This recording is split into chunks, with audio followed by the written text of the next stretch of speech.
গত 25শে ডিসেম্বর সোমবার হেস্টিংস চ্যাপেলে সকাল থেকে শুরু হয়ে গিয়েছিল তোড়জোড়। দুপুর 2টো থেকে শুরু হয়েছিল বড়দিনের অনুষ্ঠান। অন্যান্য চার্চের থেকে একটু আলাদা অনুভব এনে দিয়েছিল এই চার্চের অনুষ্ঠান। সকল ধর্মের মানুষ মিলিত হয়ে যিশুকে স্মরণ এবং সঙ্গীতের মধ্যে দিয়ে আনন্দ উপভোগ করেছিলেন। বিশেষ প্রার্থনা সঙ্গীতের মধ্যে ছিল যিশুর বাণী, আর সেই সঙ্গে ছিল নাচও। বেশ কিছু যিশু প্রেমী ও যিশু ভক্ত শিষ্যরা ভিড় জমিয়েছিলেন এই চার্চে। এছাড়াও এই অনুষ্ঠানে উপস্থিত ছিলেন সংগঠনের কর্ণধার ও পিতা Reverend Login Masih, Rev Patrick Joseph, Rev DS Murthy, Rev Paul Victor, B Sajal Sarkar, Rev Ashis Sarkar সহ অন্যান্যরাও। উল্লেখ্য, তারা সবসময় দেশের শান্তি কামনা করে থাকেন, ছোটদের মঙ্গল কামনা এবং সীমান্ত বাহিনী থেকে শুরু করে কেন্দ্রীয় ও রাজ্য পুলিশের শান্তি কামনা করে।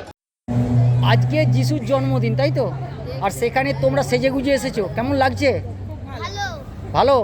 গানের সাথে কেমন এনজয় করলে? অনেক ভালো। নাচ হয়েছে কি? হ্যাঁ, বলো বলো। তারপরে আর কি বলবে যিশুকে আজকে? আমরা যিশুকে বলতে চাই কি অনেক অনেক ধন্যবাদ আমরা এখানে আসার জন্য। যিশুকে এখানে নিয়ে চলে এলে? হ্যাঁ, ওই জন্মদিন তো। জন্মদিন যিশু কাদের মধ্যে আছে? তোমাদের মধ্যে? সকাল থেকে কি কি করলে? সকাল থেকে কি কি করলে? কি সাজগোজ করলি? খাওয়া দাওয়া কি কি করেছো বলো তাহলে? সকাল থেকে তো শুধু খেলাম আর এলাম।